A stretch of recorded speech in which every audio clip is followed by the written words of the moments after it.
오늘 우리에게 주신 하나님의 말씀은 골로새서 2장 13절에서 19절 말씀입니다.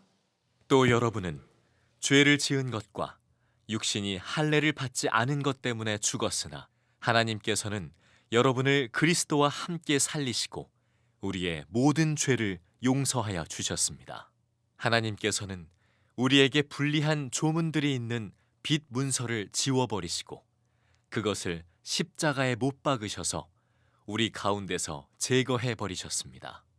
그리고 모든 통치자들과 권력자들의 무장을 해제시키시고 그들을 그리스도의 개선 행진의 포로로 내세우셔서 뭇 사람의 구경거리로 삼으셨습니다.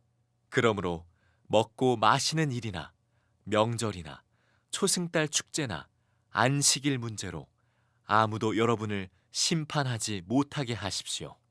이런 것은 장차 올 것들의 그림자일 뿐이요 그 실체는 그리스도에게 있습니다.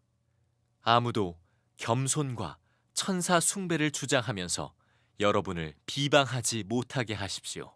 그런 자는 자기가 본 환상에 도취되어 있고 육신의 생각으로 터무니없이 교만을 부립니다. 그는 머리에 붙어 있지 않습니다. 온 몸은 머리이신 그리스도로부터 각 마디와 힘줄을 통하여 영향을 공급받고 서로 연결되어서 하나님께서 자라게 하시는 대로 자라나는 것입니다. 오늘 저는 여러분들이 오직 주님만 의지하는 그런 믿음을 갖게 되기를 진심으로 축복합니다. 오직 주님만 의지하는 믿음이 정상적으로 예수님을 믿는 믿음이고 그게 가장 잘 사는 길이고 그리고 가장 능력 있는 삶, 세상을 이기는 능력입니다. 여러분 중에는 여전히 예수님만 의지하라고 하는 말에 대한 거부감이 있거나 또는 두려움이 있는 분이 있으실 겁니다. 이유는 하나입니다. 아직도 예수님이 누구신지를 정확히 몰라서 그런 겁니다. 예수님께서 우리를 위해서 십자가에 죽으시고 다시 사신 그 주님을 만난 사람은 오직 예수님만 의지하며 살게 마련입니다. 그래서 여러분들이 정말 주님을 더 깊이 알고 더 분명하게 바라볼 수 있게 되기를 축복합니다. 예수님은 우리를 살리시려고 십자가에서 죽으신 분입니다.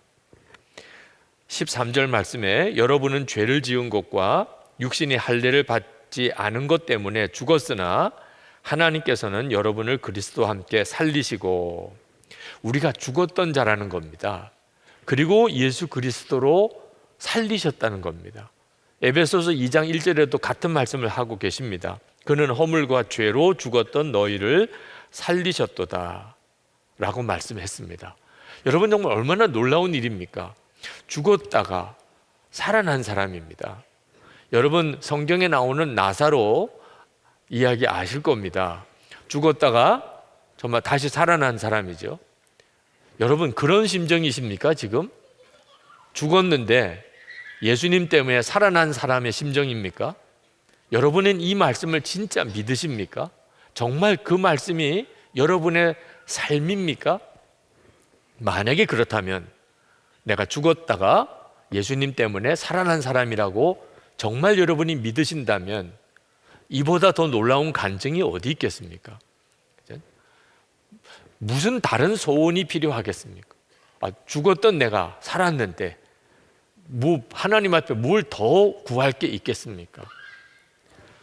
어떤 분은 목사님 저 죽은 거 아닌데요?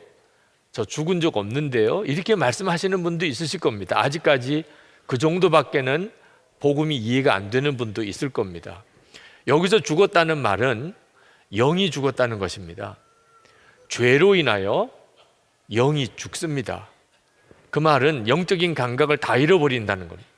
하나님이 계신 줄도 모르고 믿어지지도 않고 그러니까 하나님과 동행하는 삶은 당연히 살지 못하는 거죠.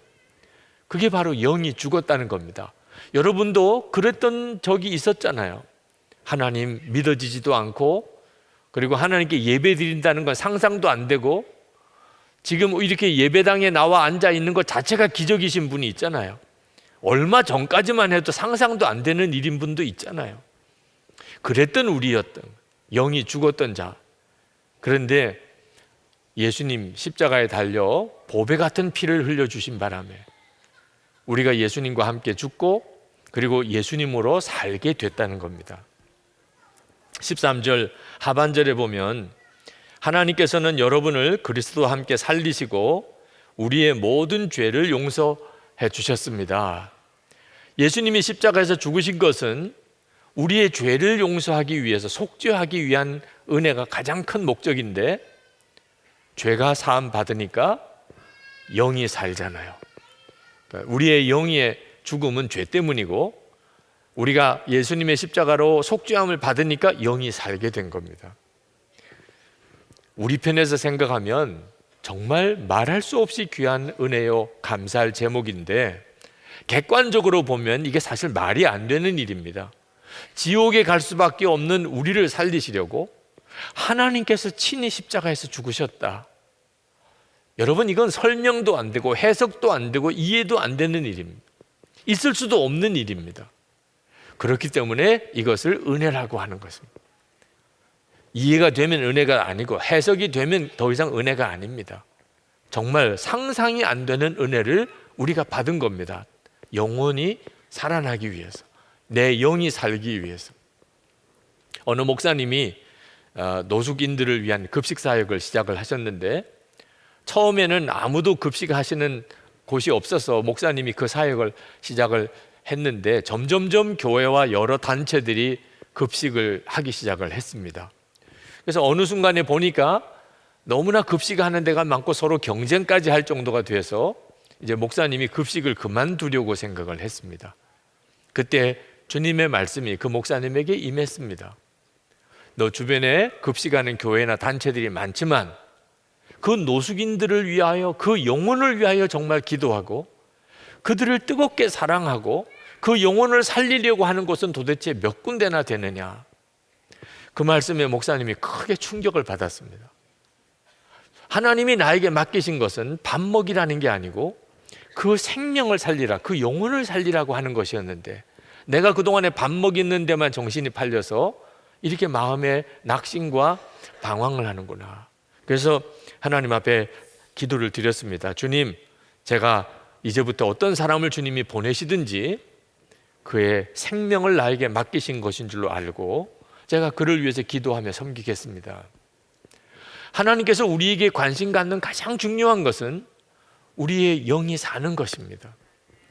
그리고 실제로 우리는 그 영의 생명을 얻었습니다. 오늘 우리가 그래서 하나님께 예배를 드리는 겁니다. 성령께서 우리 안에 오셔서 우리의 영을 살리셨기에 하나님이 믿어지고 그리고 하나님께 예배 드리게 되는 거죠.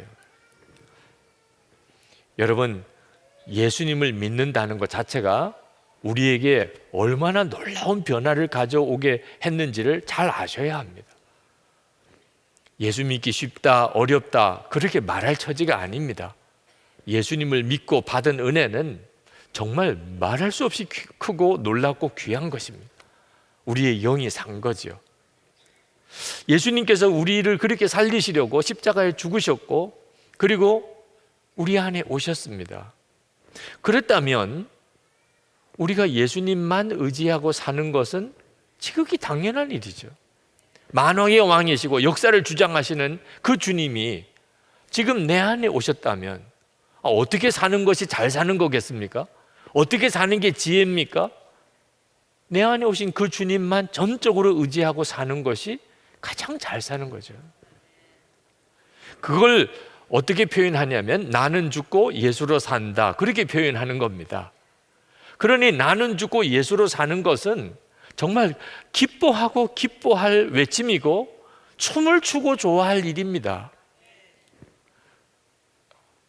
왜 꼭 죽어야 되나요? 몰라서 하는 이야기인 거예요.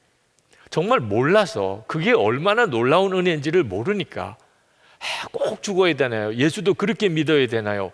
그렇게 말을 하는 것입니다. 여러분, 우리가 죽은 것이 복입니다. 왜냐하면 율법에서부터 해방받게 되기 때문에 그렇습니다. 어떤 사람이 평생 종노릇만 하고 살아야 된다고 한다면 그 사람에게 희망이 뭐가 있겠습니까? 죽는 게 희망이죠. 죽으면 더 이상 종노릇 안 하게 되잖아요.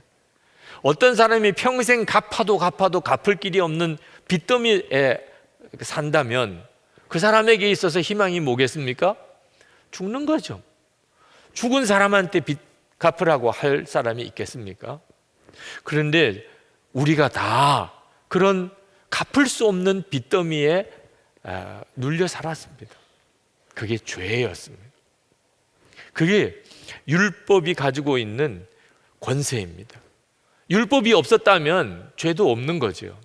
그런데 율법이 있으니 우리가 죄가 죄인 것을 알게 됩니다. 그리고 율법은 무섭게 우리에게 우리가 지은 죄값을 치르기를 요구합니다. 사람들이 다 죽는 걸 두려워합니다. 사람들이 왜 살아가는 삶이 이렇게 고달프지요? 우리가 심은 것을 거두는 겁니다. 죄를 심었고 그 쓴 열매를 평생 맛보고 사는 겁니다. 그런데 그래도 살아있는 게 그나마 참 다행입니다. 죽으면 그 다음에 심판이 있습니다. 그리고는 지옥입니다. 이 굴레에서 벗어날 사람이 없습니다.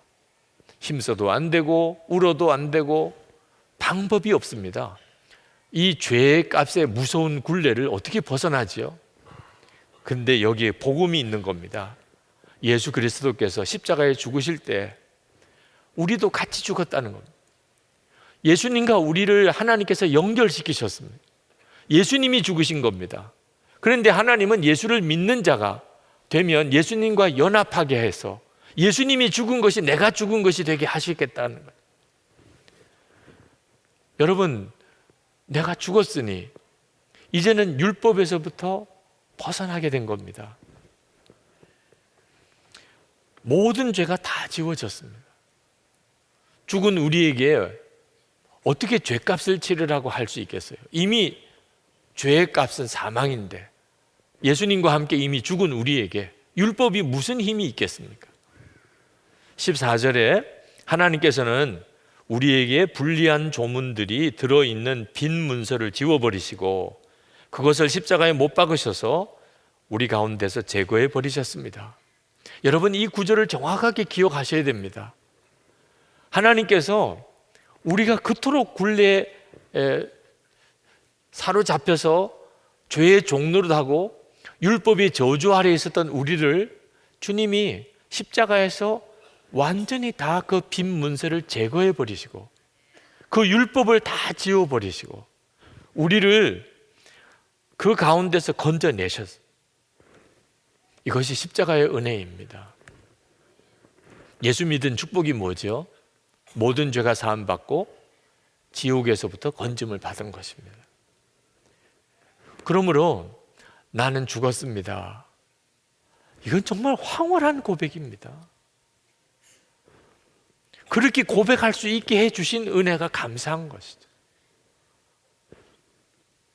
예수님이 죽으신 것을 내가 죽은 것이라고 하나님이 인정하셨으니 이건 정말 엄청난 축복이죠.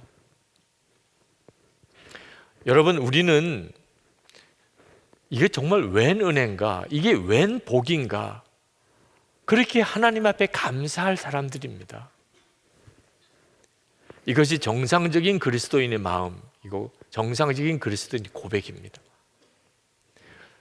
여러분, 이 감각을 절대로 놓치면 안 됩니다. 기쁨이 넘쳐서 너무 감사해서 나는 죽었습니다, 이렇게 고백하는 이 감각을 놓치면 안 됩니다. 그때부터 우리는 진짜 예수 믿는 사람으로 살게 됩니다. 그리고 주님의 역사가 우리 가운데서 나타나게 됩니다. 율법의 권세는 죄 지으면 지옥 가는 겁니다. 사람들은 다 이 율법의 적용을 받습니다. 그런데 예수 그리스도를 믿고 예수님 안에 있는 자는 더 이상 율법의 적용을 받지 않습니다. 우리는 앞으로 하나님의 자녀가 될 사람이 아니고 이미 하나님의 자녀가 되었습니다. 여러분도 여러분의 자녀들을 조건 없이 사랑하실 겁니다. 말 잘 들으면 데리고 살고 말 안 들으면 내쫓습니까? 우리 아버지 되시는 하나님도 똑같으십니다. 예수 그리스도 안에서 우리를 결코 버리지 않으시고 포기하지 않으시고 우리를 사랑하십니다. 이것이 예수님의 십자가의 복음이요 은혜입니다. 이렇게 율법의 권세에서 해방받은 사람은 사망의 권세를 이기게 됩니다. 이제는 죽는 게 더 이상 무섭지 않습니다. 우리에게는 영생이 있음을 알기 때문에 그렇습니다. 그렇기 때문에 세상의 통치자와 권력자들이 두렵지 않은 것입니다. 15절에 보면 그리고 모든 통치자들과 권력자들의 무장을 해제시키시고 그들을 그리스도의 개선행진의 포로로 내세우셔서 무사람의 구경거리로 삼으셨습니다. 세상 권력자들이 가지고 있는 무기가 죽음입니다. 너 내 말 안 들으면 죽인다. 법을 어기면 죽인다. 마지막에 권력자들이 가지고 있는 무기가 죽음인데 예수 믿는 사람은 죽음의 권세를 이겼습니다. 그러니 세상 군왕이 무서울 이유가 없는 거죠. 예수님께서도 그렇게 말씀하셨습니다. 몸은 죽여도 영혼은 능히 죽이지 못하는 자들을 두려워하지 말고 오직 몸과 영혼을 능히 지옥에 멸하실 수 있는 이를 두려워하라. 예수님의 십자가의 은혜를 알고 나면 이제는 율법을 지켜야 구원받는다는 이 거짓 교사들의 미혹이 분별이 됩니다. 예수님을 온전히 알게 되면, 복음을 정확히 알게 되면 이단들이 우리를 더 이상 넘어뜨릴 수가 없습니다. 그래서 골로새 교인들에게 율법을 지켜야 구원받는다는 자들의 말을 너희들이 이제 무시하라.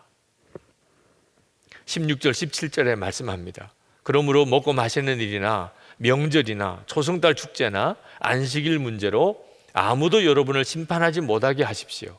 이런 것은 장차 올 것들의 그림자일 뿐이요 그 실체는 그리스도에게 있습니다. 율법은 그림자고 실체는 예수 그리스도입니다. 예수님을 믿었으니 이제 더 이상 율법의 규정에 매일 이유가 없다 그 말입니다. 초대교회 당시에는 천사 숭배자들도 많았던 모양입니다. 그래서 18절에 아무도 겸손과 천사 숭배를 주장하면서 여러분을 비방하지 못하게 하십시오 라는 말이 나옵니다. 여러분, 천사를 왜 숭배할까요? 천사가 어떤 존재지요?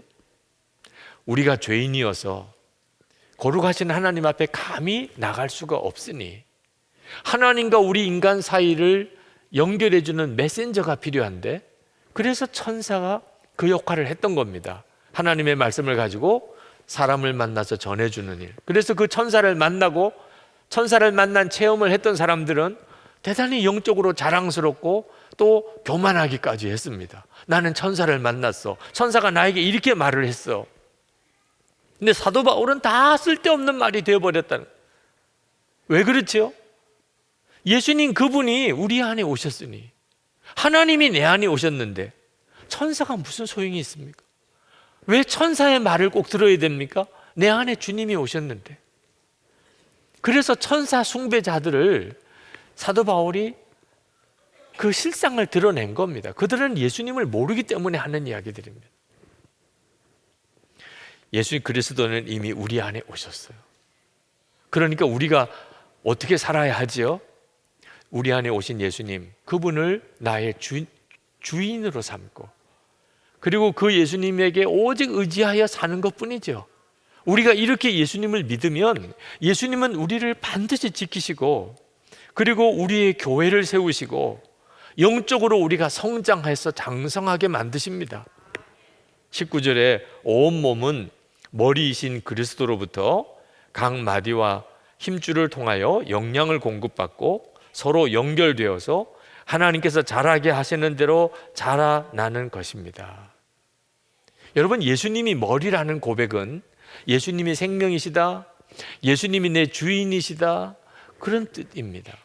다시 말하면 예수님이 다 책임져 주신다, 예수님으로부터 모든 은혜가 다 공급된다, 그런 뜻입니다. 골로새서 1장 9절부터 12절까지 보면 사도 바울이 골로새 교회를 위해서 7가지 제목으로 기도한 부분이 나옵니다. 그 기도 제목이 이렇습니다. 하나님의 뜻을 알게 하시고 범사에 기쁘게 하시고 열매를 맺게 하시고 하나님을 점점 더 알게 하시고 능력 있게 살게 하시고 기쁨으로 오래 참게 하시고 성도의 기업을 얻게 해 주시라는 것입니다.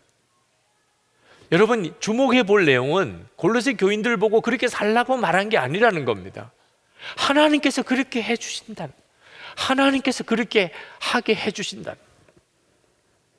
오늘 본문 골로새서 2장 13절에서 15절까지 말씀도 하나님께서 친히 행하시는 일에 대해서 이렇게 말씀합니다. 우리를 그리스도와 함께 살리시고 모든 죄를 용서하여 주셨고 율법의 빈 문서를 지워버리시고 그것을 십자가에 못 박으셨고 우리 가운데서 제거해 버리셨고 모든 권력자들의 무장을 해제시키시고 그들을 그리스도의 개선행진의 포로로 내세우셔서 무사람의 구경거리로 삼으셨다는 것입니다.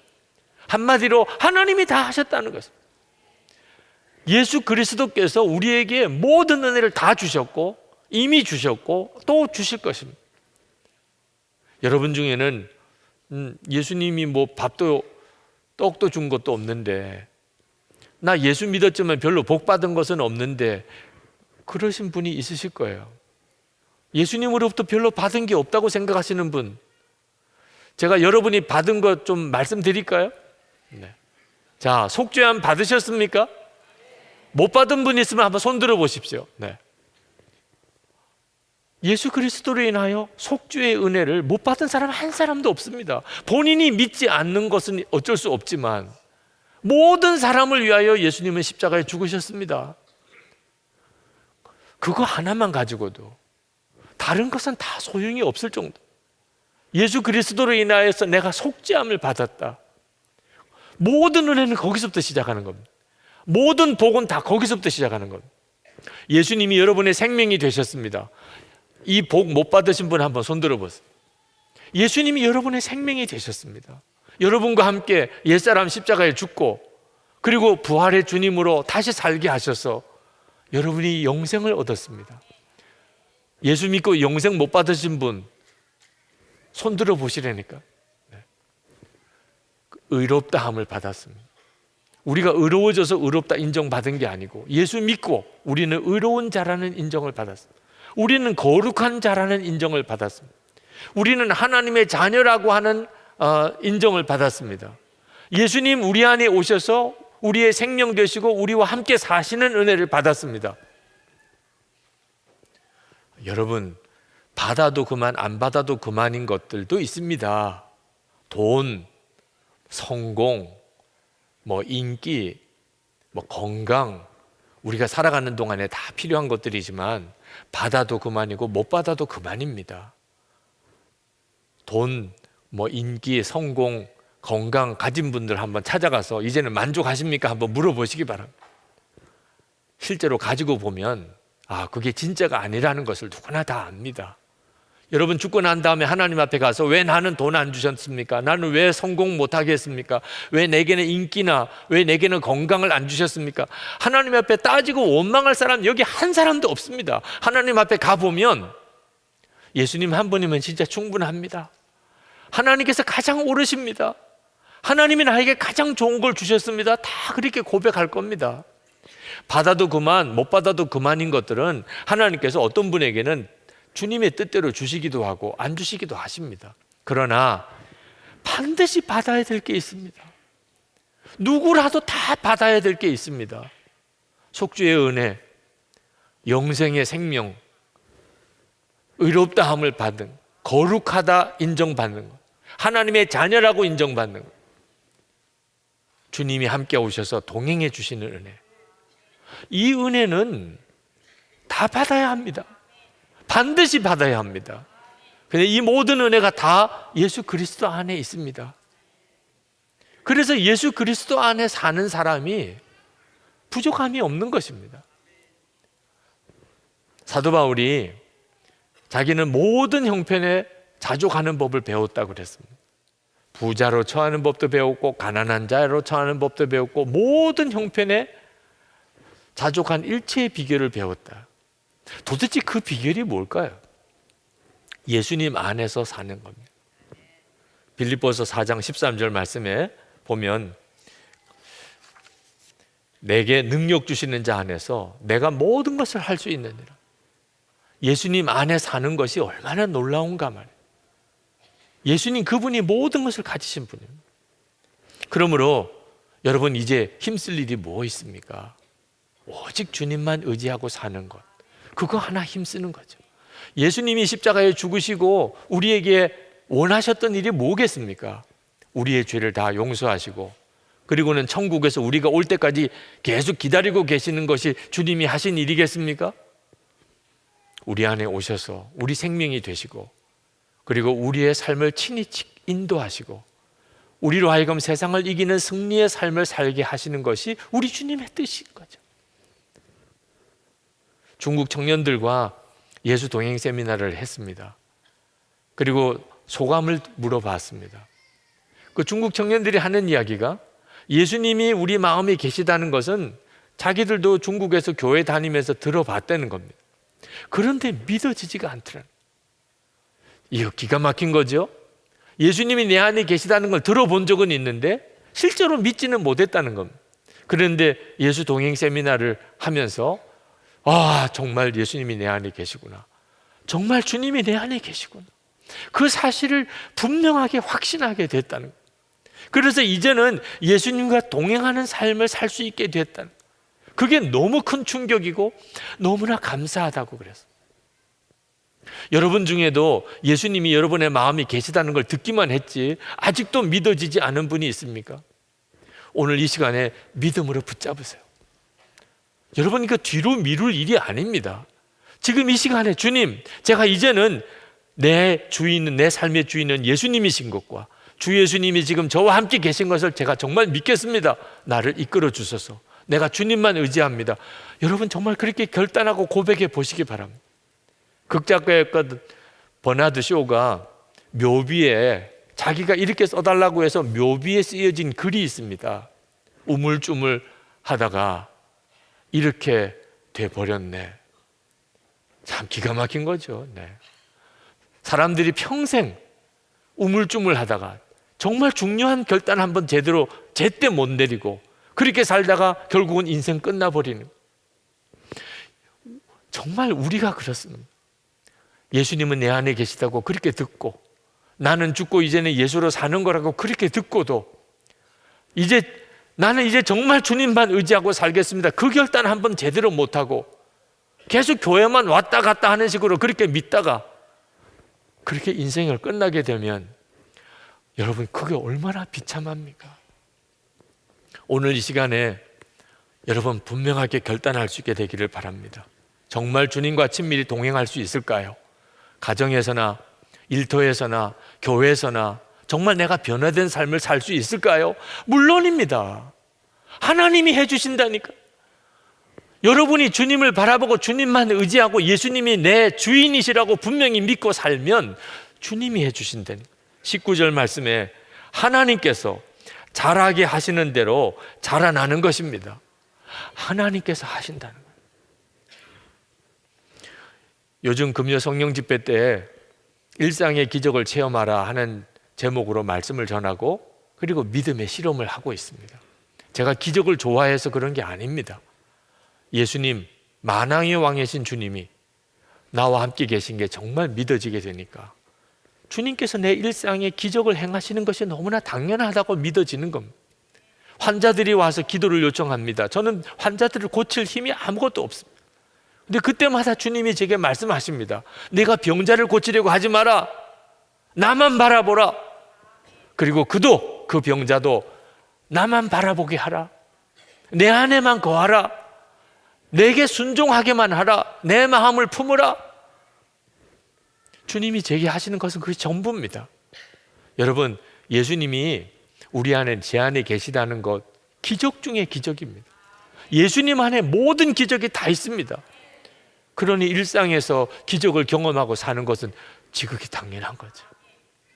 여러분의 삶에 오직 주 예수님만 의지해서 살면서 주님이 함께 하시는 기적의 삶을 살게 되기를 축복합니다. 이 시간에 우리 하나님 앞에 정말 이게 웬 은혜입니까?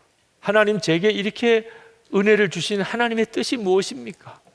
그렇게 고백하고 찬양하고 그리고 이제는 정말 주 예수님만 믿고 살겠습니다. 이제는 예수님만 나의 주님이신 것, 주인이신 것을 분명히 하고 주님만 의지하겠습니다.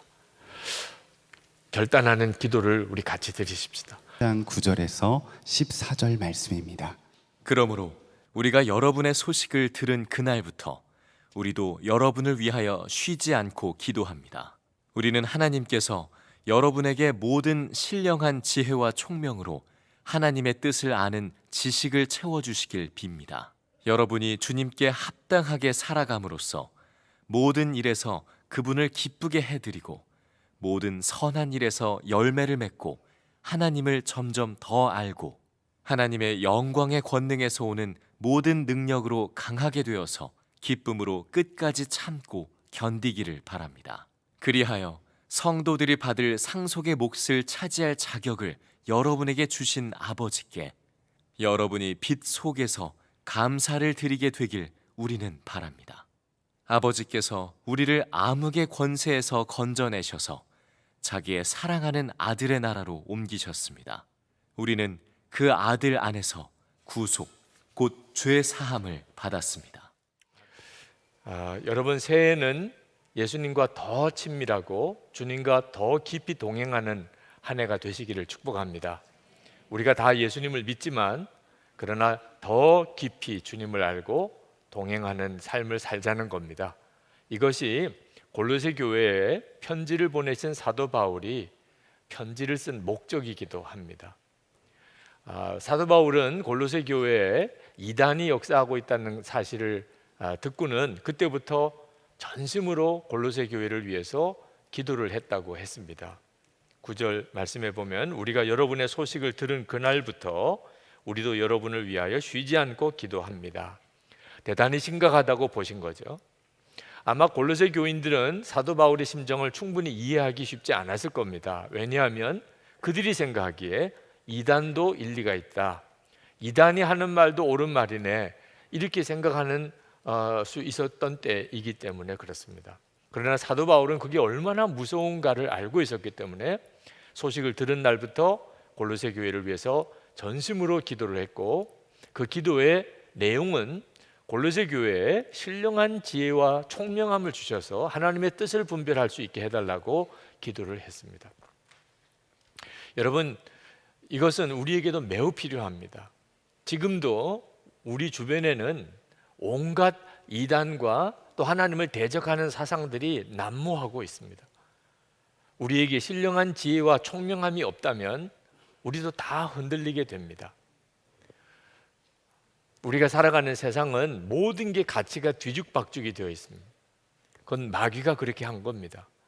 여러분, 마트에 가서 가격표를 다 바꿔놓았다고 합시다. 그러면 어떤 일이 벌어지겠습니까? 아주 싼 물건을 비싼 돈을 줘야 되고 아주 비싼 물건을 싼 가격에다가 살 수 있는 대혼란이 벌어지게 될 겁니다. 마귀가 지금 이 세상에 해놓은 일이 바로 또 이와 같은 일입니다. 사람들에게 진정한 가치를 알지 못하도록 다 바꿔놓은 바람에 사람들이 정말 중요하지 않은 일에 시간과 그리고 자신의 재물과 능력을 다 쏟아버리고, 그리고 정말 중요한 가치가 뭔지를 깨닫지도 못하고 인생을 허비합니다. 그리고 인생이 끝나는 날 난 바보같이 살았구나, 그제서야 그걸 깨닫게 되는 겁니다. 그러니 여러분, 얼마나 심각합니까? 그냥 눈으로 보는 대로 귀로 듣는 대로 판단하면 안 되는 겁니다. 하나님께서 신령한 지혜와 총명함을 주셔서 정말 하나님의 뜻이 무엇인지 분별할 수 있어야 합니다. 마귀가 우리의 가치관을 뒤집어 놓은 것 중에 가장 마귀가 중점적으로 하는 것이 우리 마음을 혼미하게 해서 복음의 영광을 알지 못하게 만드는 것입니다. 고린도후서 4장 4절에 그 중에 이 세상의 신이 믿지 아니하는 자들의 마음을 혼미하게 하여 그리스도의 영광의 복음의 광채가 비추지 못하게 함이니 그리스도는 하나님의 형상이니라. 지금 예수 그리스도의 복음의 영광은 감추어지지 아니하고 아주 공개되어져 있습니다. 그러나 사람들은 예수 그리스도의 복음에 대해서 듣고도 전혀 관심을 기울이지 않습니다. 그게 얼마나 중요한 건지를 알지 못합니다. 전도지 한 장에 영생의 복음이 담겨져 있는데도 받으면 바로 휴지 속에 버립니다. 전도하는 사람을 욕하고 그리고 대적하고 말하지 말라고 그럽니다. 복음이 그들에게 와도 전혀 받아들이지 않죠. 마귀가 그렇게 한 겁니다. 마음을 혼미하게 했다는 겁니다. 여러분, 예수를 믿는 우리들에게도 마귀는 동일하게 역사합니다. 우리의 마음을 혼미하게 해서 우리 안에 계신 주님을 알지 못하고 복음의 영광을 깨닫지 못하고 그리고 아무것도 아닌 것 같은 세상에 우리가 거기서 건짐받고 구원받은 바로 거기에다가 소망을 두고 살게 만드는 겁니다. 그러므로 여러분, 성경을 정말 읽고 배워야 합니다. 신령한 지혜와 총명함은 성경을 아는 데서부터 오는 것이기 때문에 그렇습니다. 여러분 중에 교회는 다니지만 아직까지 한 번도 성경 공부를 해보지 않았, 제자 훈련이라는 걸 받아보지 않은 분들은 여러분 속히 성경 공부하고 또 제자 훈련 받는 과정에 들어오셔야 합니다. 여러분, 이것은 아주 급한 일처럼 여겨지지 않기 때문에 계속 뒤로 미루다가 결국은 가장 후회할 문제로 남게 됩니다. 여러분, 급하지 않지만 우리에게 있어서 가장 시급하고 중요한 것이 바로 하나님의 말씀을 통해서 영적인 분별을 갖는 것입니다. 왜 그런가 하면 이 세상의 생각과 이론, 이단의 교리가 여러분에게 들려질 때 여러분의 속에 성경적인 분명한 훈련이 되어 있고 하나님의 말씀이 여러분 안에 있다면 그러면 그것이 잘못되었다는 것을 금방 알게 됩니다. 그러나 하나님의 말씀에 대해서 전혀 아는 것이 없는 사람은 그러면 들으면 다 그게 솔깃하게 들리고 그게 옳은 것처럼 여겨지게 되는 겁니다. 한 번은 이단교에 다니던 어느 자매가 아무래도 이상한 것 같다고 바른 성경의 진리를 알고 싶다고 교회를 찾아온 적이 있었습니다. 부목사님에게 그 자매를 양육하도록 부탁을 드렸는데 너무너무 어려워하더라고요. 하나님의 말씀을 펼쳐서 성경의 진리와 복음을 분명하게 전해 주었는데도 계속해서 받아들이지 못하고 의심하더라는 거예요. 이단으로부터 배웠던 교리 때문에 그 교리를 가지고 성경을 판단하는 것입니다. 여러분, 이건 정말 무서운 일이잖아요. 여러분 안에 성경의 바른 진리와 복음이 명확하게 여러분 안에 마음에 자리 잡고 있습니까? 그렇게 하도록 여러분이 허락해야 하는 겁니다. 여러분이 하지 않으면 누구도 여러분 안에 하나님의 말씀을 심어줄 수가 없습니다. 그러나 여러분 중에 성경도 많이 알고 제자 훈련도 받았다는 분들도 여러분 아직도 조심해야 될 것이 있습니다. 그것은 성경은 배워서 아는 데 그치는 것이 아니고 실제로 그 말씀대로 살아야 비로소 능력이 있다는 것입니다. 사도 바울이 10절 말씀에 주님께 합당하게 살라 모든 일에 주님을 기쁘게 해드리라 모든 선한 일에 열매를 맺으라고 했습니다. 이것은 성경을 배웠다면 성경 말씀대로 살아야 한다는 것입니다. 제가 아는 장로님 아들이 이단에 넘어갔다는 이야기를 듣고 얼마나 충격을 받았는지 모릅니다. 아주 신실하고 너무너무 착하고 그리고 대학부에 회장까지 했던 친구입니다. 도대체 그 아이가 어떻게 이단에 넘어갈 수 있을까? 처음에는 믿어지지 않았습니다. 근데 나중에서야 알겠더라고요. 이단이 여러분들에게 뭐라고 미혹하는 줄 아십니까? 너가 다니는 교회는 괜찮니? 교회 안에 문제가 너무 많잖아. 예수 믿는 사람들 어떻게 사는지 봐. 목사님이 타락한 케이스가 얼마나 많은지 아니? 다 잘못된 복음 때문에 그런 거야. 우리만 진짜 복음을 가지고 있어. 우리에게로 오면 진짜 복음을 들을 수 있어.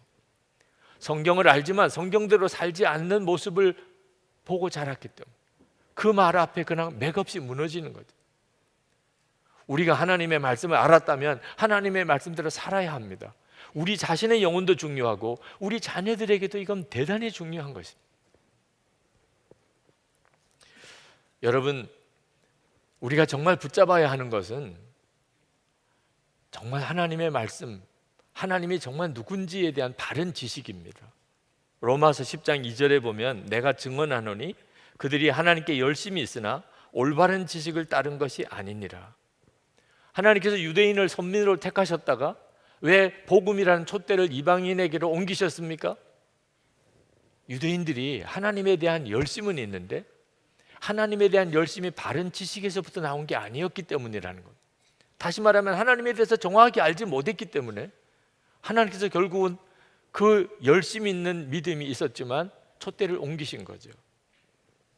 우리가 정말 붙잡아야 할 것이 10절 말씀에 하나님을 점점 더 알고입니다. 정말 그렇게 해야 합니다. 여기서 하나님을 점점 더 안다는 말은 하나님은 배워서 하는 지식이 아니라는 것입니다. 관계라는 것, 친밀한 관계라는 것. 저는 제 아내와 37년째 함께 살고 있습니다. 제가 제 아내를 얼마나 잘 알겠어요. 결혼할 때도 잘 아니까 결혼했죠. 37년을 살면서 고백하기를 아직도 다 잘 모르겠어요. 지금도 알아가고 있습니다. 관계는 항상 새로워져요. 1년을 만났는지 10년을 만났는지 20년을 만났는지가 다르다는 거죠. 하나님을 아는 게 그와 같습니다. 여러분은 다 하나님을 믿으실 거예요. 하나님 믿은 지 몇 년이 되셨습니까? 1년입니다. 10년입니다. 나는 모태 때부터 하나님을 믿었습니다. 아마 대답하실 수 있을 거예요. 그런데 다시 질문 드려볼게요. 여러분은 하나님과 친밀히 동행하며 산 지 몇 년이 되셨습니까? 대답할 수 있는 어떤 분명한 답이 없다면 그동안 나는 하나님을 건성으로 믿은 것입니다. 정말 죽은 믿음으로 믿은 것. 하나님을 믿는다는 것은 지식으로 내가 지식의 대상으로 하나님을 아는 것이 아니고 하나님과 친밀히 동행하는 것을 말하는 것입니다. 도대체 하나님과 친밀히 동행한 지 몇 년 되셨냐? 언제부터 주님과 친밀히 동행하는 삶을 살았냐 하는 겁니다. 여러분, 우리가 하나님을 점점 더 알게 되면 이단이 우리를 넘어뜨릴 수가 없습니다. 내가 하나님을 알고 그 주님과 친밀히 동행하고 있는데 이단이 우리의 마음을 파고 들어올 여지가 없는 것입니다. 하나님을 깊이 알고 하나님을 친밀히 동행하는 것이 이단을 이기는 최고의 능력입니다. 이단의 공격이 무섭습니다. 그저 진리 논쟁 정도가 아닙니다. 직장에서 그저 예수님을 왜 믿어야 되는지 타 종교에도 구원이 있는지 그런 정도의 논란 정도로 그치는 게 아닙니다. 이단은 아주 무서운 힘을 가지고 성도들을 핍박하고 미혹하고 넘어뜨리려고 합니다. 골로새 교회 당시 이단들은 사람을 죽이기도 하고 재물을 다 빼앗을 수 있는 힘도 가지고 있는 무서운 세력이었습니다. 도대체 그 이단과 싸워서 어떻게 이길 수 있으며 믿음을 지켜낼 수 있겠습니까? 그래서 사도 바울이 11절에 하나님의 영광의 권능에서 오는 모든 능력으로 강하게 되라고 했습니다.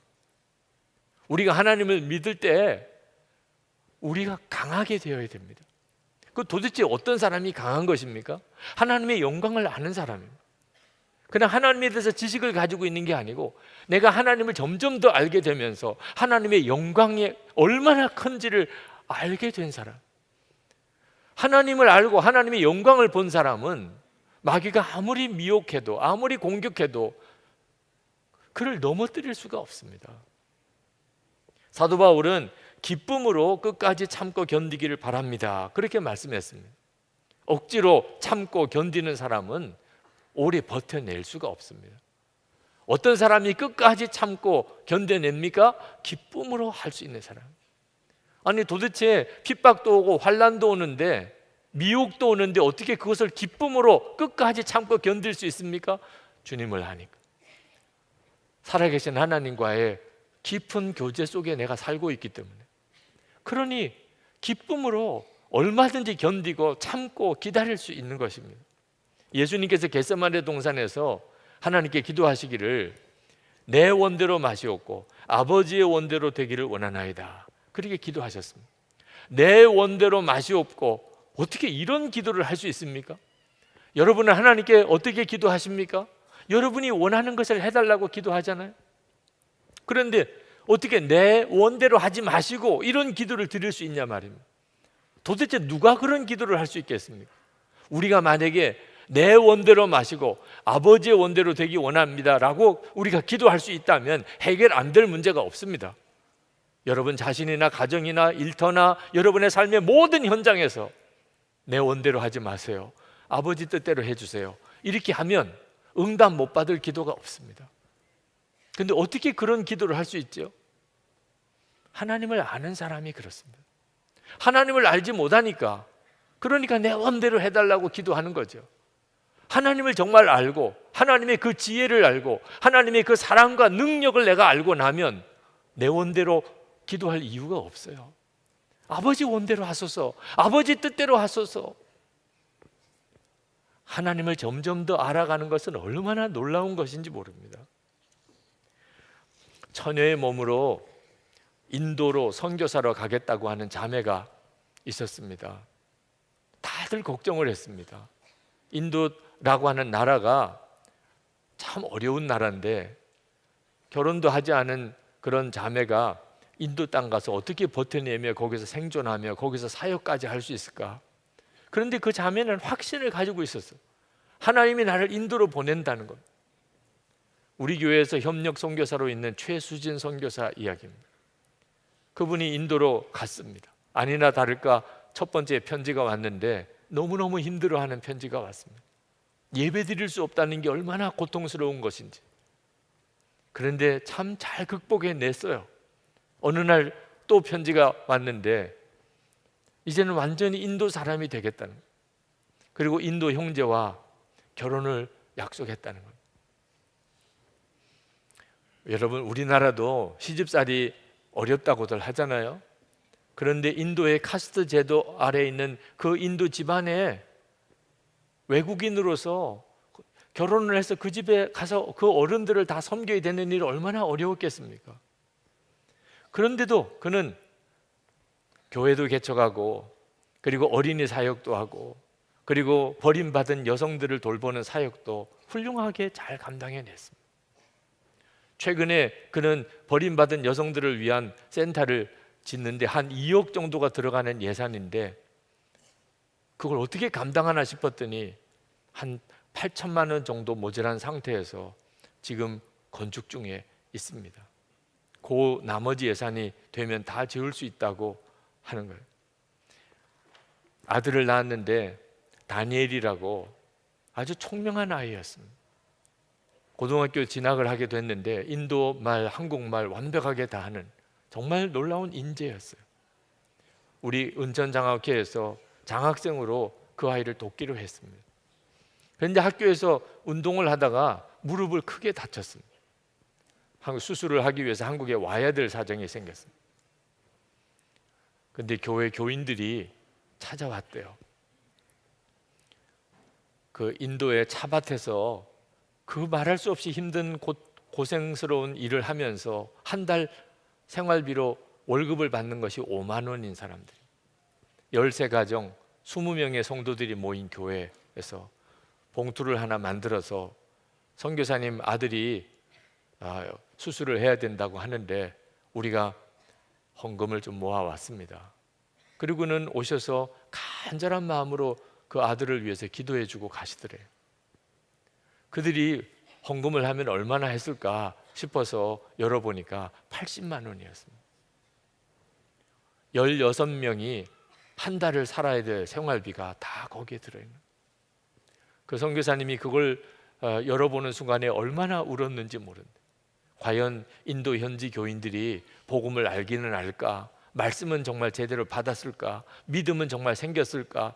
그렇게 생각을 했었는데 선교사를 위해서 그들이 그렇게 섬기는 것을 보고 너무 감동도 되고 이제 한 달 동안을 도대체 그분들은 어떻게 사는 건가 하는 것 때문에 너무 막막하기도 했다는 거예요. 제가 그 선교사님의 이야기를 들으면서 저도 눈물이 나더라고요. 도대체 어떻게 이런 헌신이 가능하고 이런 종들이 나오는 거죠? 하나님을 알지 못하면 설명할 길이 없는 것입니다. 여러분 중에 혹시 그 선교사님, 최수진 선교사님 그 버림받은 여성들 센터를 건축하는 일을 위해서 헌금하실 분들이 있으면 함께 하셔도 좋겠습니다. 벌써 몇 년째 그 건축을 해오고 있습니다. 하나님을 알고 나면 고난이 오히려 감사하게 됩니다. 사도 바울이 그렇게 말했습니다. 12절에 그리하여 성도들이 받을 상속의 몫을 차지할 자격을 여러분에게 주신 아버지께 여러분이 빛 속에서 감사를 드리게 되기를 우리는 바랍니다. 고난을 감사하라는 거예요. 도대체 어떻게 고난이 감사하죠? 내가 하나님의 상속자구나, 그 사실이 깨달아지기 때문에. 주님을 위해서, 복음을 위해서 고난을 당했다. 내가 하나님의 자녀구나, 내가 하나님의 상속자구나, 내가 하나님의 나라 백성이구나, 이보다 더 큰 증거가 없는 겁니다. 여러분은 주님을 위해서, 복음을 위해서 고난을 당해본 적이 있습니까? 하나님 앞에 섰을 때 주님을 위해 복음을 위해서 고난당한 일이 없는 사람으로서 어떻게 주님 앞에 설 수 있겠습니까? 주님 앞에 설 때 가장 자랑스러운 거, 가장 기쁜 일이 뭐겠습니까?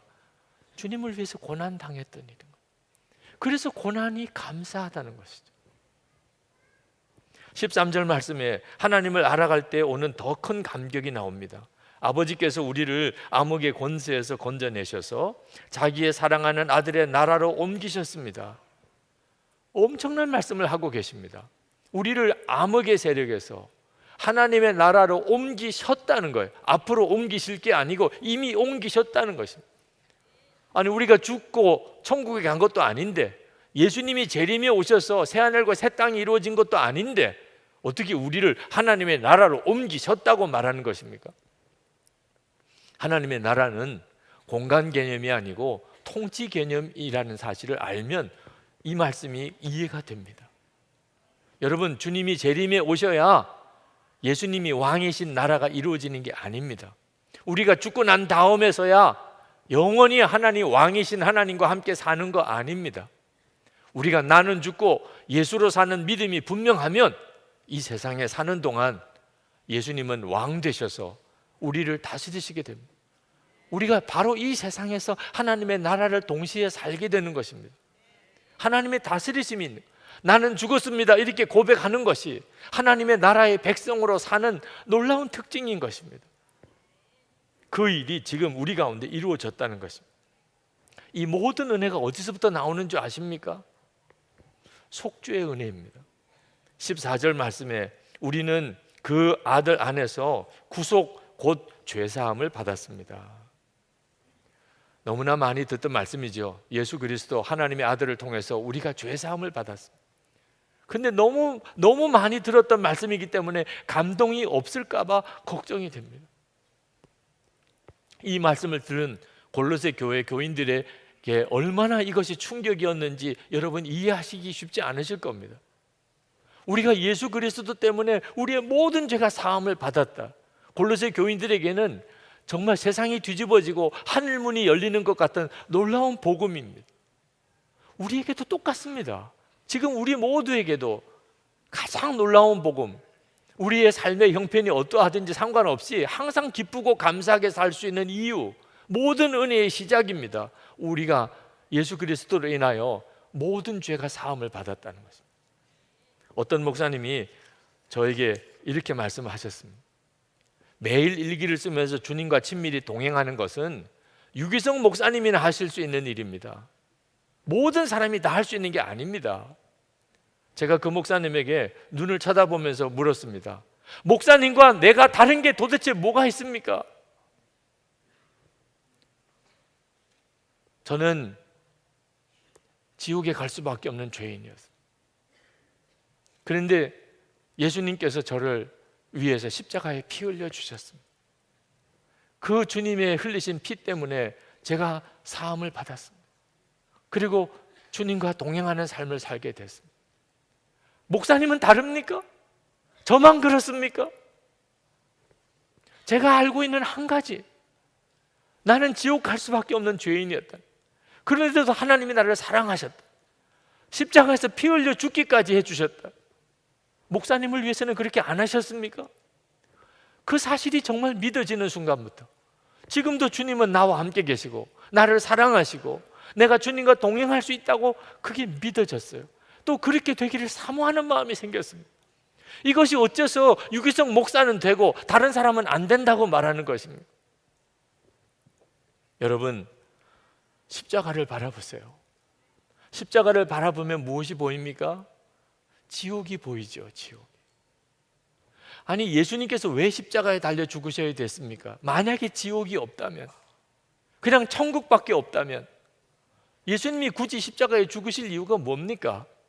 우리를 지옥 가지 않게 하려고, 우리가 지옥 가지 않을 수 있는 길이 오직 그 죄값을 주님이 대신 흘리셔야 되는, 피 흘리셔서 속죄하셔야 되는 것 때문에, 그거 외에는 길이 없으니까 주님이 십자가에 죽으신 거죠.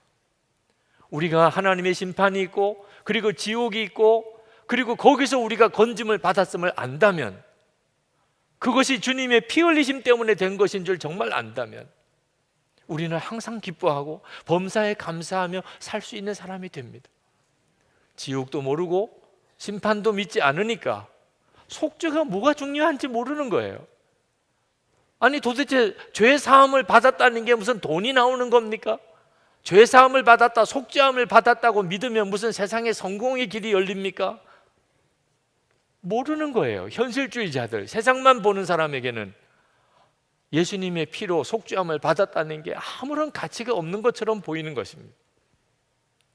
저는 목사가 되었지만 빨리 교회를 부흥성장시켜서 하여튼 목회는 잘한다, 목회에서도 1등이다, 그런 소리 듣고 싶었습니다. 마치 공부하는 학생이 공부를 잘해서 1등 되고 싶은 소원, 장사하는 사람이 어떻든지 열심히 장사해서 돈 많이 벌고 싶은 소원과 별로 다를 바가 없었어요.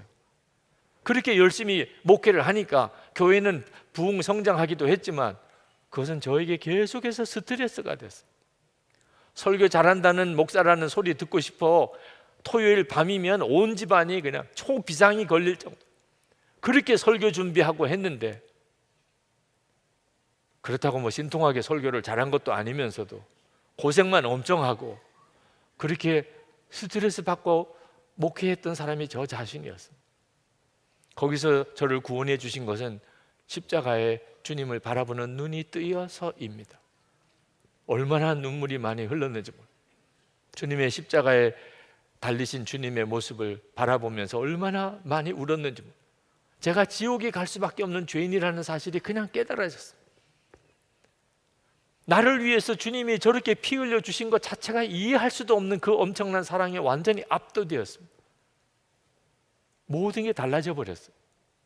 교회를 빨리 부흥성장시키는 것도, 설교 잘한다는 소리 듣고 싶은 것도 다 아무것도 아니게 됐어요. 그 주님과 함께 사는 거라면, 그 주님과 동행하며 사는 거라면, 내가 그 주님을 더 알 수만 있다면 소원이 없었어요. 여러분에게도 마찬가지입니다. 여러분의 삶에 있어서 가장 중요한 것이 뭔지 아십니까? 여러분을 위해서 피 흘려주신 주님의 사랑을 알고 그 주님과 동행하는 삶에 눈이 뜨이는 것입니다. 여러분 중에는 은밀하게 죄짓고 죄책감에 눌려있는 분들이 있으실 겁니다.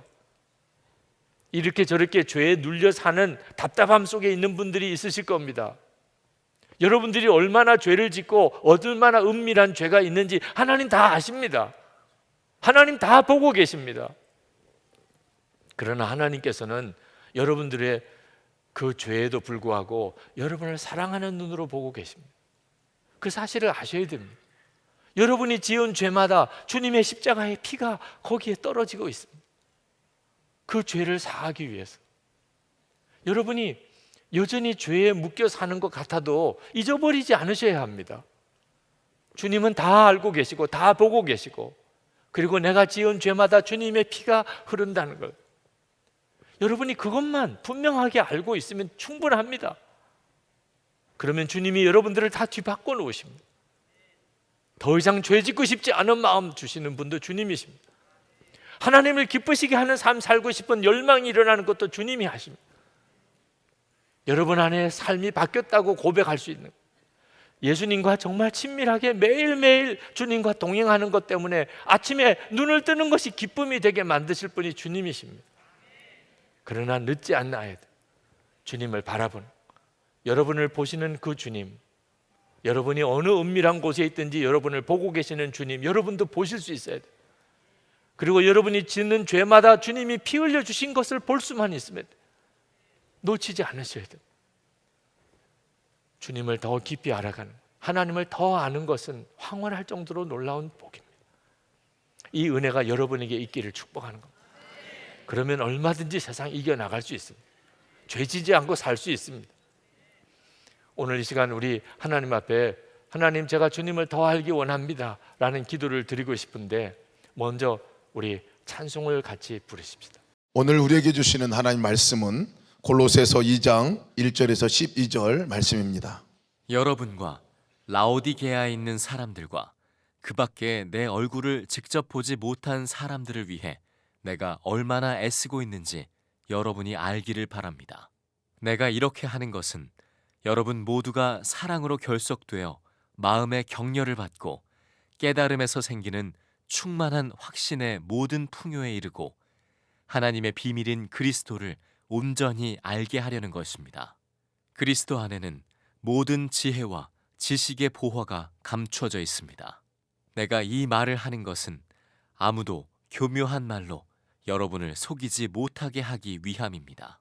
나는 육체로는 비록 떠나 있으나 영으로는 여러분과 함께 있으며 여러분이 질서 있게 살아가는 것과 그리스도를 믿는 여러분의 믿음이 굳건한 것을 보고 기뻐하고 있습니다. 그러므로 여러분이 그리스도 예수를 주님으로 받아들였으니 그분 안에서 살아가십시오. 여러분은 그분 안에 뿌리를 받고 세우심을 입어서 가르침을 받은 대로 믿음을 굳게 하여 감사의 마음이 넘치게 하십시오. 누가 철학이나 헛된 속임수로 여러분을 노획물로 삼을까 조심하십시오. 그런 것은 사람들의 전통과 세상의 유치한 원리를 따라하는 것이요 그리스도를 따라하는 것이 아닙니다. 그리스도 안에 온갖 충만한 신성이 몸이 되어 머물고 계십니다. 여러분도 그분 안에서 충만함을 받았습니다. 그리스도는 모든 통치와 권세의 머리이십니다. 그분 안에서 여러분도 손으로 행하지 않은 할례, 곧 육신의 몸을 벗어버리는 그리스도의 할례를 받았습니다. 여러분은 세례로 그리스도와 함께 묻혔고 또한 그분을 죽은 사람들 가운데서 살리신 하나님의 능력을 믿는 믿음으로 그리스도 안에서 그리스도와 함께 살아났습니다. 아멘. 행복한 설 명절 보내시기를 바랍니다. 설 명절을 맞아서 좀 다짐할 게 있습니다. 설 명절에 예수를 잘 믿자. 꼭 다짐하셨으면 좋겠습니다. 왜냐하면 이런 명절이 예수 잘 믿기 어려운 때입니다. 여러 가지 모양으로. 그래서 항상 여러분의 마음에 명절 때 내가 예수님을 잘 믿자, 그런 다짐을 꼭 하시기 바랍니다. 저희 교회 부목사님이 서울에 어느 큰 교회 담임 목사님으로 청빙받아 가셔서 취임 예배 드릴 때 저에게 축사를 해달라고 부탁을 하셔서 기도하면서 하나님 주신 마음이 예수님을 잘 믿으시라는 것이었습니다. 서울의 큰 교회 담임 목사님에게 예수를 잘 믿으라고 말하는 게 좀 어폐가 있는 것 같지만 큰 교회 담임 목사 자리가 예수 잘 믿기 어려운 자리라고 깨달아졌기 때문입니다. 여러분, 예수 믿는 것은 공격을 받습니다. 마귀가 아주 집요하게 우리가 예수를 잘 믿지 못하게 그렇게 우리를 공격합니다. 북한은 그 핍박이 세계에서 제일 박해지수가 높은 나라이죠. 요즘엔 이웃 중국도 예수 믿는 교회 성도들, 선교사님들을 굉장히 핍박하는 나라가 되었습니다. 일본은 노골적으로 핍박은 안 하지만 사회적으로, 영적으로 대단히 예수 믿기 어려운 나라입니다. 자, 그런 나라는 예수를 믿는 것 자체가 예수를 잘 믿는 겁니다. 예수를 잘 안 믿을 거면 아예 예수를 믿지도 못하는 거니까요. 우리나라는 상대적으로 예수 믿는 것이 자유롭습니다. 그런 점에 있어서는 감사한데, 한편으로는 예수를 믿는 것이 예수를 잘 믿는 것이 아닌 그런 어려움이 있습니다. 예수를 믿는다고는 하지만 예수를 잘 믿지 않아도 그냥 예수 믿는다고 할 수 있는 세상, 우리가 정말 정신 똑바로 차려야 합니다. 그냥 교회 다니는 것을 예수 믿는 것이라고 생각하면 안 됩니다. 예수를 정말 잘 믿어야 할 때입니다. 오늘 본문 골로새서는 사도 바울이 참 안타까운 마음으로 이 편지를 쓰고 있다고 그렇게 본인이 고백했습니다. 1절에 보면 사도 바울이 내가 얼마나 애쓰고 있는지 여러분이 알기를 바랍니다. 사도 바울이 이처럼 아주 간절한 마음으로 이 편지를 쓰는 이유는 골로새 교인들이 예수를 잘 믿게 되기를 바라기 때문입니다. 왜 그런가 하면 골로새 교회에 거짓 교훈을 가르치는 이단들이 교회 안에 들어오기 시작했기 때문입니다. 이단이 교회에 들어온다는 것은 교회 공동체를 완전히 파괴하는 것입니다. 그렇지 않겠습니까? 이단이 들어왔다면 교인들이 서로에 대해서 서로 의심하고 정죄하고 판단하지 않겠습니까? 사사건건이 교회 안에 다툼이 일어나지 않겠습니까? 결국은 그 공동체는 분열되고 소멸되는 거죠. 정말 무서운 일이죠. 그래서 사도 바울이 골로새 교인들에게 예수를 잘 믿으라. 그 예수를 잘 믿는다는 표현이 예수님을 온전히 알라고 표현했습니다. 2절 하반절에 보면 내가 이렇게 하는 것은 여러분 모두가 사랑으로 결속되어 마음의 격려를 받고 깨달음에서 생기는 충만한 확신의 모든 풍요에 이르고 하나님의 비밀인 그리스도를 온전히 알게 하려는 것입니다. 교회 안에 분열이 일어나고 이단이 교회 안에 들어오게 될 때 이걸 해결하는 방법은 하나밖에 없습니다. 서로 따지고 그렇게 회의하고 또 서로 싸우고 그래서 해결될 문제가 아닙니다. 예수님을 온전히 더 잘 아는 겁니다. 예수님 안에 모든 지혜와 지식이 있기 때문에 예수님을 온전히 알게 되면 그러면 싸울 문제가 없어지게 됩니다. 3절에 보면 그리스도 안에는 모든 지혜와 지식의 보화가 감추어져 있습니다. 여러분의 가정이나 또는 교회에 어떤 분열이 있고 다툼이 생기면 항상 정답을 어디서 찾아야 되는지를 정확히 알아야 합니다. 예수님을 온전히 알게 될 때 문제는 해결된다는 겁니다. 서로 사랑하게 되고 그리고 서로 확신 안에 거하게 되고 은혜가 넘치는 공동체가 되는 겁니다. 자, 그러면 어떻게 예수님에 대하여 온전히 알 수 있을까요? 그건 배워서 하는 지식을 말하는 게 아닙니다. 예수님 안에 거하라는 겁니다. 예수님 안에서 살아가라는 겁니다. 6절에 이렇게 말씀했습니다. 그러므로 여러분이 그리스도 예수를 주님으로 받아들였으니 그분 안에서 살아가십시오. 여러분이 다 예수님을 주님으로 받아들인 사람이잖아요. 그러니 주 안에서 살아가십시오. 여러분 이 말씀을 오늘 정확히 붙잡아야 됩니다. 예수님을 믿는 것과 예수님 안에서 사는 것은 너무나 큰 차이가 있습니다.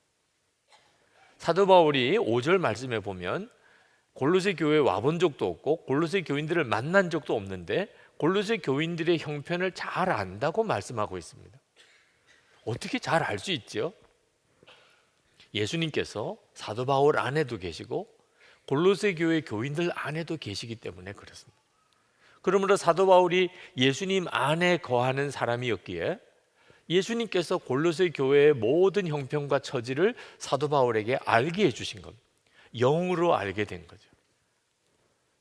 예수를 믿는다는 것은 진짜 교회만 다니는 게 아닙니다.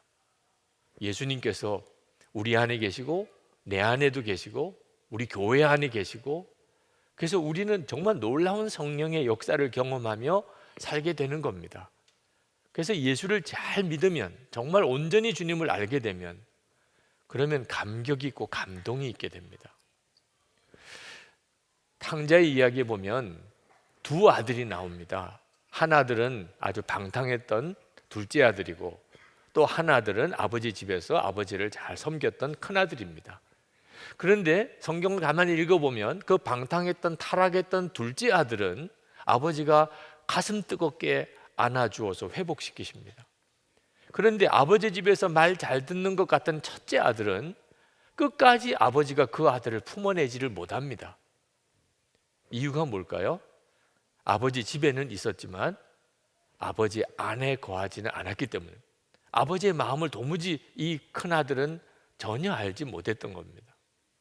저는 어려서부터 교회에서 자랐기에 주일 예배 빼먹은 적이 없습니다.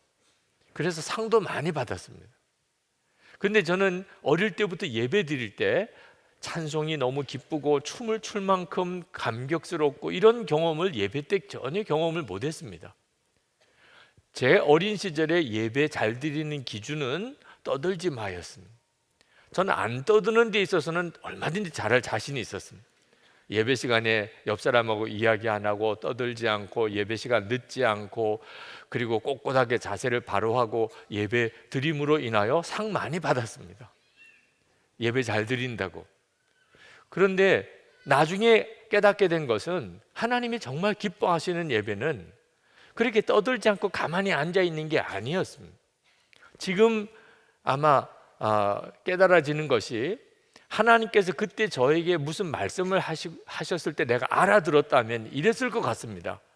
너는 왜 내 앞에만 오면 그렇게 환한 얼굴이냐? 정말 아무 표정도 없고 아무 감동도 없이 예배 시간에 그냥 꼿꼿하게 앉아서 끝날 때까지 예배 잘 드렸으니까. 저는 제일 은혜 받은 시간이 끝나는 시간, 예배 끝나는 시간이 제일 은혜가 되더라고요. 여러분 사춘기 때 아이들 표정 대략 짐작이 가시죠? 네, 아무 낙도 없고 아무 관심도 없고 그죠? 그냥 정말 짜증충만 하고 그런 표정으로 예배 시간에는 앉아 있으면 그냥 예배 잘 드렸다고 하던 그 시절을 뭐가 문제였을까? 예수님을 인격적으로 몰랐던 거예요. 예수님을 인격적으로 만나지 못했으니까 예배는 의무였습니다. 예수님을 인격적으로 알게 되고 제가 예수님 안에 거하는 눈이 열리게 되면서부터 찬송이 달라지고 예배가 달라졌어요. 그냥 예수 믿는 거하고 예수님 안에 거하는 것, 예수님 안에서 사는 것은 정말 놀라운 차이가 있습니다. 여러분, 예수님 안에 사는 것은 그럼 어떻게 하면 예수님 안에 살 수 있을까? 예수님이 내 안에 계신 것을 믿는 거예요. 에베소서 3장 17절에 보면 믿음으로 말미암아 그리스도께서 너희 마음에 계시게 하시옵고 너희가 사랑 가운데서 뿌리가 박히고 터가 굳어져서 이렇게 표현했습니다. 예수님이 하신 말씀이 요한복음 15장 4절에 너희가 내 안에 거하라. 그러면 나도 너희 안에 거하리라. 이 두 말씀을 가만히 비교해 보면 어떻게 하면은 예수님이 우리 안에 거하시게 되는지를 아주 참 놀랍게 대조적으로 말씀하고 있습니다. 예수님은 내 안에 거하라. 에베소서 3장 17절에는 믿음으로 말미암아. 이 말이 같은 말이라는 걸 알 수 있습니다. 그러니 우리가 예수님 안에 거하는 것은 예수님이 내 안에 계신 것을 정말 믿는 것입니다. 우리가 예수를 잘 믿는다는 말은, 그리고 예수님을 온전히 안다는 것은 예수님이 지금 내 안에 계시다는 것을 분명하게 믿게 될 때, 그때 문제가 완전히 달라져 버립니다. 지난 주일 뇌종양 수술을 받으시는 여자 집사님 한 분이 기도 받으러 오셨습니다. 그런데 기도해 드리기 전에 이런저런 이야기를 나누다가 그분이 질문이 있다고 그러시더라고요. 어느 날 하나님의 음성을 들었는데 내가 너를 떠난다, 그런 아주 정말 청정병력 같은 음성을 들었다는 거예요. 하나님이 자기를 떠나신다는 거예요. 왜 그런 생각을 하셨냐 그랬더니 자기가 하나님을 대적하고 하나님을 막 욕을 했던 적이 있었다는 거예요. 성령을 회방한 죄는 용서받지 못한다고 그런 말씀을 자기가 알고 있는데 하나님이 자기를 그래서 떠나신다는 거예요. 자, 이제 뇌종양 수술, 어려운 수술을 앞두고 있는데 기도도 안 되는 거예요. 하나님이 나를 떠나셨으니까. 자, 뇌종양 수술보다도 더 심각한 문제가 있으시더라고요. 그래서 제가 그 집사님에게 질문을 했습니다. 집사님, 예수님을 집사님의 구주라고 그렇게 믿으십니까? 예, 그러시더라고요. 하나님을 아버지라고 부르시면서 기도하십니까? 예, 그러시더라고요. 성령의 근심이 느껴지십니까? 하나님을 향한 소원이 마음에 있습니까? 다 예, 그러시더라고요. 그러면 성령님께서 집사님을 떠난 거 아닙니다. 지금 집사님 안에 있는 그 예라는 대답은 성령님이 아니면 도무지 할 수가 없는 대답입니다. 성령을 회방하는 죄라는 것은 예수님의 십자가의 속죄의 은혜를 거부한다는 뜻입니다. 그러니까 용서받을 길이 없는 겁니다. 용서의 십자가의 은혜를 거부하니 어떻게 용서를 받습니까? 그런 뜻입니다. 하나님을 대적하고 하나님을 욕하고 그랬던 사람들 중에 하나님이 참 놀라운 주의 종으로 쓰신 경우가 수도 없이 많습니다. 속으시면 안 됩니다. 마귀가 장난하는 일의 선수입니다. 무슨 소리 들려주는 말씀을 붙잡고 믿으셔야 됩니다. 그 집사님의 얼굴이 확 펴지셨어요. 믿어지니까. 예수님이 내 안에 계시다는 게 믿어지니까. 그러니까 이 어려운 수술을 앞두고 있는 두려운 마음이 사라진 거죠. 여러분, 예수님께서 여러분 안에 계시다고 하는 사실이 그리스도의 비밀입니다. 이것이 복음의 비밀. 너희 안에 계신 그리스도. 사도 바울은 골로새 교인들에게 정말 알게 하고 싶은 것이었어요. 지금 이단들이 온갖 미혹을 가지고 그들의 영혼을 빼앗으려고 들어옵니다. 어떻게 그들을 이길 수 있습니까? 예수님에게 믿음의 뿌리를 받고 있어야 되는데, 예수님에게 뿌리를 받고 있다는 말은 예수님이 내 안에 계시다는 것을 확실하게 믿는 것입니다. 7절 말씀에 보면 여러분은 그분 안에 뿌리를 받고 세우심을 입어서 가르침을 받은 대로 믿음을 굳게 하여 감사의 마음이 넘치게 하십시오. 자, 예수님을 믿어도 예수님에게 뿌리를 받고 세움을 입는 사람, 그 사람이 누구죠? 예수님 안에서 사는 사람입니다. 내 안에 예수님이 계신 것을 분명히 아는 사람이죠. 골로새 교회 당시에 초대교회에 무서운 이단들, 그것은 그리스 철학과 영지주의 사상의 영향을 받은 이단들입니다. 이 그리스 철학에 의하면 그때 당시에 세계는 그리스 철학에 의해서 지배당하던 때입니다. 하나님, 참 하나님이시며 참 사람인 그리스도는 그리스 철학에서는 이건 말도 안 되는 이야기.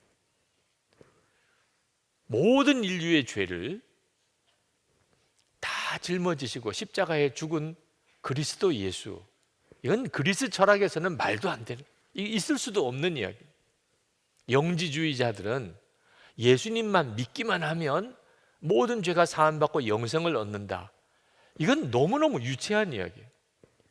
영생을 얻을 정도가 되려면 다른 사람이 알지 못하는 아주 신비한 영적인 지식을 가지고 있어야 그런 사람이 영생을 얻는 거지. 누구나 다 예수 믿기만 하면 다 영생을 얻는다고? 영지주의자들은 이 십자가의 복음을 아주 폄하했습니다. 자, 여러분, 그런 세상에서 듣고 보면 그 사람들이 훨씬 더 많이 아는 것 같고 그 사람들의 말이 더 옳은 것 같은 이런 세상에서 어떻게 예수님이 그리스도시고 나는 예수 믿었으니 구원을 받는다는 확신을 가질 수 있습니까? 오직 한 경우만 가능합니다. 예수 그리스도 그분이 내 안에 계신 것을 알 때, 내가 그것을 확실하게 믿게 될 때, 세상 사람들이 뭐라 그러든 누가 뭐라 그러든 나를 구원하신 그리스도께서 지금 내 안에 계신데 흔들릴 이유가 없는 거죠. 8절 말씀에 보면 누가 철학이나 헛된 속임수로 여러분을 노획물로 삼을까 조심하십시오. 그런 것은 사람들의 전통과 세상의 유치한 원리를 따라하는 것이요, 그리스도를 따라하는 것이 아닙니다. 예수 그리스도를 정말 분명히 알 때, 내 안에 계시다는 것도 알 때, 그때는 이제 분별이 됩니다. 이것이 유치한 이론이구나, 이게 이단이구나, 이게 진짜 복음이구나 하는 게 구분이 된다는 겁니다. 여러분, 지금 우리가 살고 있는 지금 세상도 똑같습니다. 그때 당시에 헬라 철학이나 영지주의자들 똑같이 지금도 온 세상에 무서운 거짓 이론들이 사람들의 마음을 사로잡고 있습니다. 그 중에 가장 대표적인 것이 무신론입니다. 하나님 안 계시다는 거예요. 하나님 안 계시다는 게 거의 상식처럼 되어져 있습니다. 왜? 학교에서 그렇게 가르치니까. 학교에서 진화론을 가르칩니다. 진화론이 진리인 것처럼 가르칩니다. 그 말은 하나님이 안 계시다고 노골적으로 부인하는 것입니다. 그러니 학교에서 그렇게 배웠으니 하나님이 안 계시다고 하는 생각이 우리 의식이나 생활 속에 그대로 젖어 있는 거죠. 무신론의 가장 조직적인 그런 체제가 공산주의입니다. 우리는 공산주의를 이미 다 겪어서 압니다. 그 공산주의가 얼마나 거짓된 사상인지. 그런데 참 기가 막힌 것은 공산주의의 핵심인 무신론과 유물론은 지금 한국의 주류 사상이 되어 있습니다. 하나님의 존재, 인간 영혼의 존재 믿지 않습니다. 오직 믿는 것은 돈이면 제일이다. 여러분, 이것이 얼마나 무서운 세계관인 줄 알아야 합니다. 예수를 믿는 사람들조차도 돈이면 제일이라고 생각하는 사람 많습니다. 성공 왜 하려고 그러세요? 돈 버니까. 성공하면 돈을 많이 벌겠으니까. 그래서 성공하고 싶어 하는 거죠. 무서운 우상숭배입니다. 여러분, 그 배후에 역사하는 영이 있음을 알아야 됩니다. 사람들이 이렇게 하나님을 믿지 않고 돈이면 제일이라고 생각하는 이유는 그 배후에 무서운 영이 역사하기 때문에. 거짓의 영, 탐심의 영, 음란의 영, 폭력의 영, 죽음의 영, 미혹의 영, 아주 정말 끔찍하고 더러운 무서운 영들이 사람들의 마음을 사로잡고 그리고 그들을 파멸의 길로 이끌어가고 있습니다. 이것이 지금 현재 우리가 살고 있는 세상입니다. 그런데 어떻게 예수님을 믿을 수 있어요? 그런 세상에서 어떻게 우리가 예수님이 그리스도시고 그리고 예수 믿으면 구원받는다는 확신을 가질 수 있나요? 오직 하나죠. 그 예수 그리스도가 내 안에 계신 것을 아는 거죠. 그 주님을 내가 인격적으로 만나고 주님과 동행하는 사람인 경우에는 세상이 어떻게 가든지 미혹받지 않습니다. 13세기에 위대한 신학자인 토마스 아퀴나스라는 신학자가 있는데 그분이 신학대전이라고 하는 정말 대단한 그런 책을 썼습니다. 하나님의 어떤 영적인 원리에 대해서 성경을 근거해서 참 대단한 책을 썼습니다. 그런데 그분이 말년에 아주 참 놀라운 하나님의 임재 체험을 하게 됩니다. 그 하나님의 임재 체험을 하고 난 다음에 이 토마스 아퀴나스가 책 쓰는 것을 중단했습니다. 내가 본 것에 비하면 내가 쓴 것은 지푸라기에 불과하다. 그런 고백을 했습니다. 하나님을 만난 것이 얼마나 놀라운 체험이었으면 그 대단한 작업 자체가 지푸라기라고 느껴진 거예요. 여러분, 이건 우리 모두가 다 똑같습니다. 하나님을 만나고 나면, 정말 살아계신 하나님을 만나고 나면 우리는 옛날처럼 못 삽니다. 진짜 눈이 뜨이고 나면. 그런데 하나님의 이 놀라운 임재에 대한 체험은 모든 그리스도인에게 다 허락된 일입니다. 지금 여러분에게 다 허락되어져 있습니다. 예수 그리스도는 여러분 안에 계시니까. 9절 10절 말씀에 보면 그리스도 안에 온갖 충만한 신성이 몸이 되어 머물고 계십니다. 예수님 안에 하나님의 모든 신성이 다 들어있다는 거예요. 그런데 10절에 여러분도 그분 안에서 충만함을 받았습니다. 그리스도는 모든 통치와 권세의 머리이십니다. 모든 통치와 권세의 머리이신 예수 그리스도 그분이 여러분 안에 계시다. 이게 모든 성도들이 다 받은 은혜입니다. 여러분 아셔야 됩니다. 지금 여러분 안에 하나님이 역사하고 계시다는 것.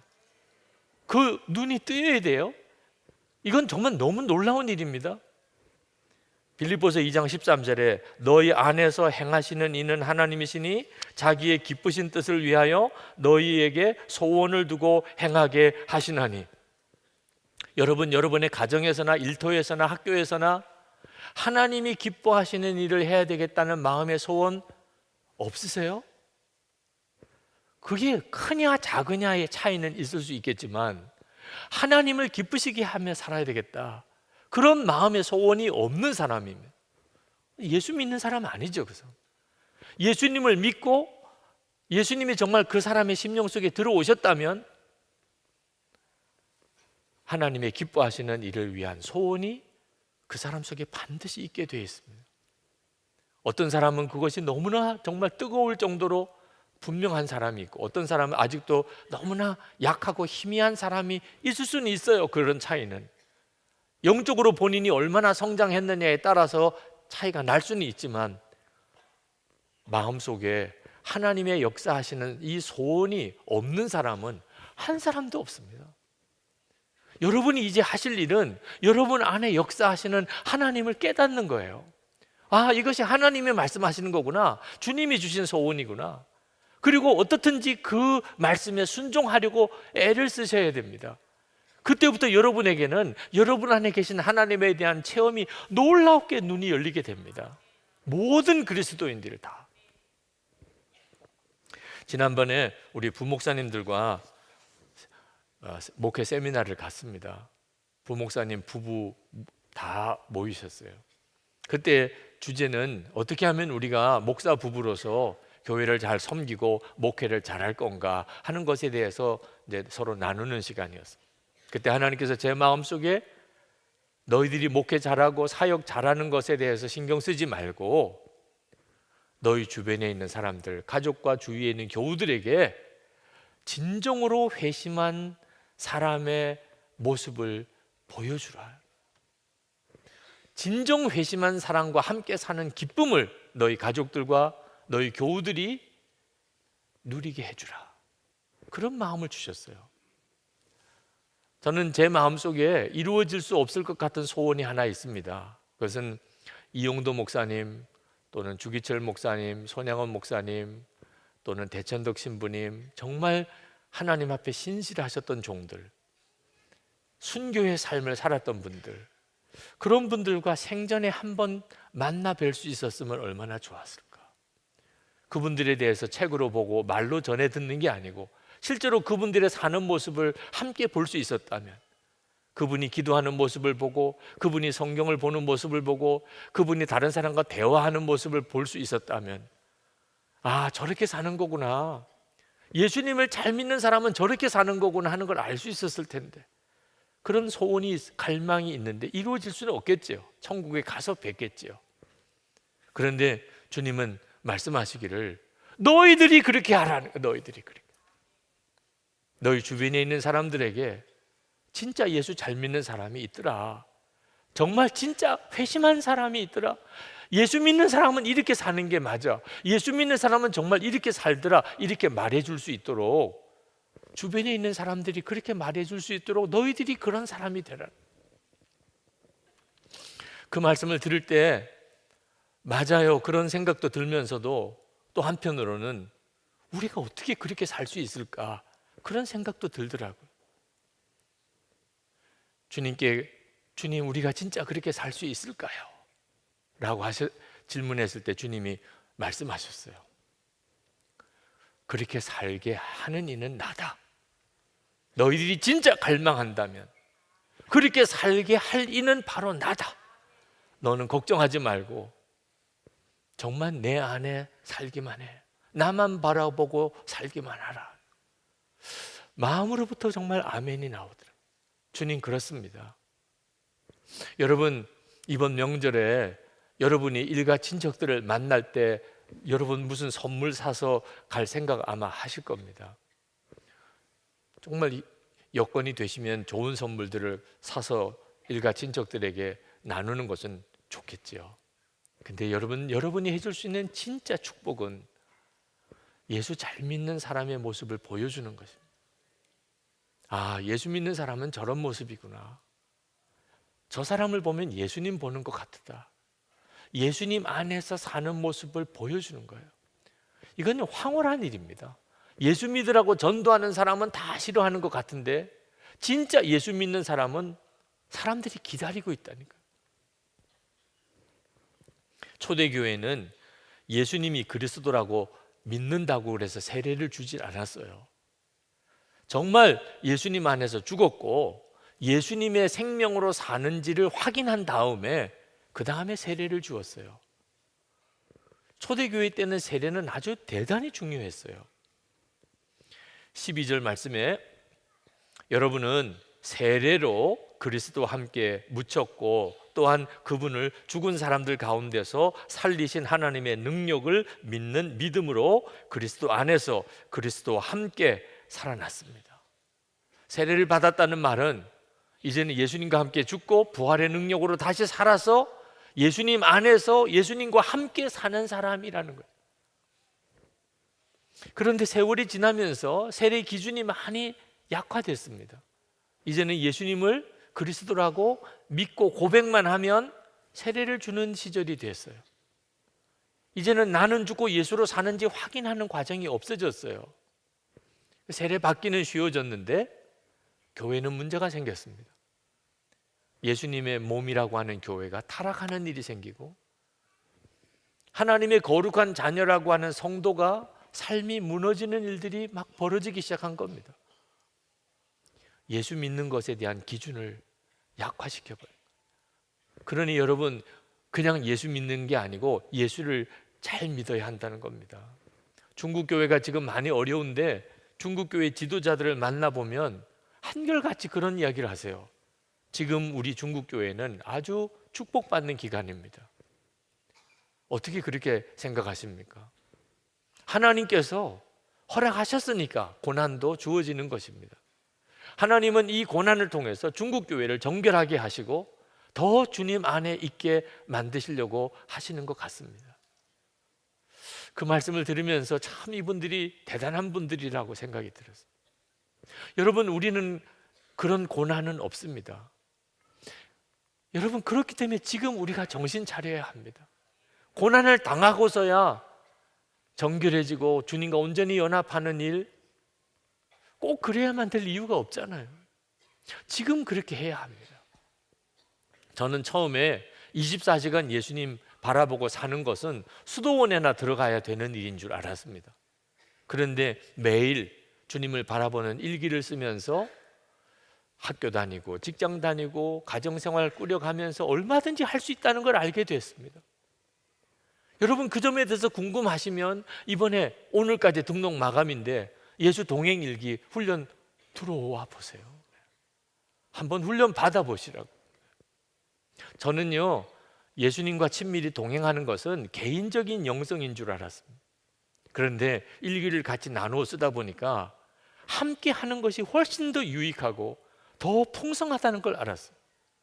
그래서 일기를 통해서 나눈 방에서 서로 일기를 서로 나누고 주님과 동행하려고 서로 격려하게 된 겁니다. 하나님이 허락하셔서 우리 교회 안에 예수님과 친밀히 동행하는 운동이 시작이 됐는데 이건 정말 너무나 소중한 것입니다. 여러분들이 이 기회를 놓치지 않게 되기를 바랍니다. 오늘 우리가 성찬을 받는데 이 성찬은 세례 받을 때 믿음을 다시 회복시키는 겁니다. 그냥 예수 그리스도라고 아는 것으로 세례 받은 그 수준 말고 오늘 성경이 말하는 대로 예수님과 함께 죽고 부활의 능력으로 사는, 그렇게 되었을 때 받았던 그 세례, 오늘 성찬을 통하여 하나님께서 우리에게 다시 회복시켜 주십니다. 예수님의 살과 피를 먹고 마시면서 나는 예수님과 함께 이미 죽었고 예수님으로 사는 자가 되었다는 것을 오늘 하나님이 여러분에게 다시 회복하시는 시간이 되기를 축복합니다. 여러분이 정말 그렇게 기도하시고 세례 성찬을 받으시기 바랍니다.